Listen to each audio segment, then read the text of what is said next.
The Food and Drug Administration is often viewed as an omnipotent gatekeeper of American public health, wielding absolute authority over the medical market.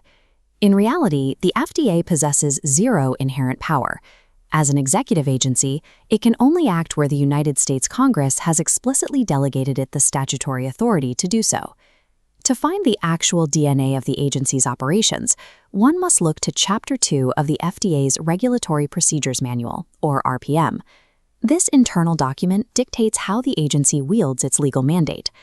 The RPM reveals that FDA authority is not driven by a single cohesive regulatory philosophy.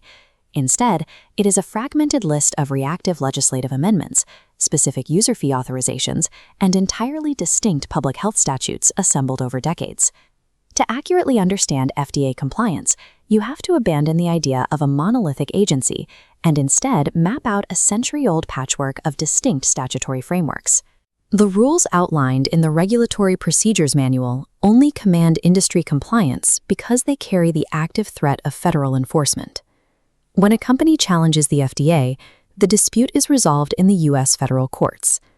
The first tier of this enforcement arena consists of the U.S. district courts. There are 89 districts geographically distributed across the 50 states, plus additional courts in territories like Puerto Rico and Guam, bringing the total to 94 district courts. This map outlines the boundaries of the 13 U.S. Circuit Courts of Appeals. This appellate tier is where district court rulings on FDA regulations are challenged and binding legal precedents are established. The judicial bandwidth within these circuits varies. The First Circuit operates with just 6 judgeships, while the Ninth Circuit commands 28. Navigating FDA compliance requires knowing the exact text of a regulation and understanding the specific federal jurisdiction where that regulation will be legally tested. The foundational hub of FDA authority over traditional chemical-based drugs is the Federal Food, Drug, and Cosmetic Act, known as the FD&C Act. But the original 1938 text cannot handle modern market dynamics. It is continuously amended by Congress to control market access.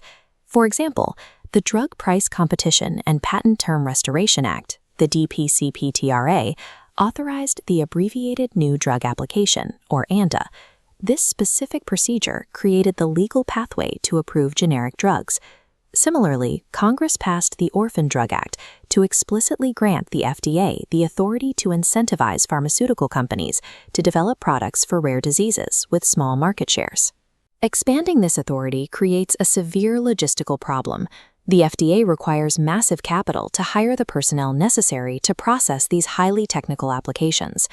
To fund the apparatus, Congress passed the User Fee Acts. These statutes legally require the industry to pay the FDA for product reviews. This includes PDUFA for human prescription drugs, MDUFA for medical devices, and ADUFA for animal drugs. A company's ability to access the market and the FDA's ability to fund its regulatory review are entirely dependent on these specific negotiated amendments, rather than the original FD&C text. This amendment structure is also how Congress forces the agency to account for historically overlooked populations. For decades, drug development lacked clinical testing data specifically for pediatric populations. To close this gap, Congress passed the Pediatric Research Equity Act, or PREA. This statute explicitly grants the FDA the authority to force drug manufacturers to conduct and submit pediatric study data for new applications. These study provisions are systematically reauthorized through the Best Pharmaceuticals for Children Act, or BPFCA, keeping the mandate active. The FD&C Act is a living framework. Congress continuously forces its expansion to mandate new data requirements and protect vulnerable demographics. However, not all medical products fall strictly under the purview of the FD&C Act. The agency relies on an entirely parallel statutory universe known as the Public Health Service Act, or PHS Act. This framework is specifically designed to regulate biological products. Unlike a traditional drug synthesized from chemical compounds, a biological product is derived directly from a living source. The PHS Act covers viruses, therapeutic serums, vaccines, blood components, and allergenic products. Because biologics are highly complex and sensitive to contamination, the FDA's regulatory approach historically focused on licensing the physical manufacturing facility. In 1996, the agency eliminated the old establishment license application for certain biotechnology products. They shifted to the Biologics License Application, or BLA.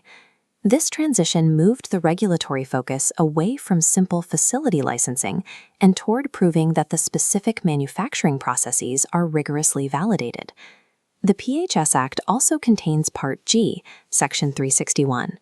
This grants the FDA sweeping authority to stop communicable diseases from spreading between states or from foreign countries, including the power to order inspections, fumigations, and the active destruction of infected sources. The inherent complexity and living nature of biologics required distinct legal and manufacturing compliance pathways that separate them from traditional chemical drugs. The FDA's jurisdictional map extends far beyond reviewing the chemistry or biology of a product. It reaches deep into the physical logistics of the supply chain. Title II of the Drug Quality and Security Act is the Drug Supply Chain Security Act. This mandates the industry to build an electronic, interoperable tracing system to identify prescription drugs at every point of distribution in the United States.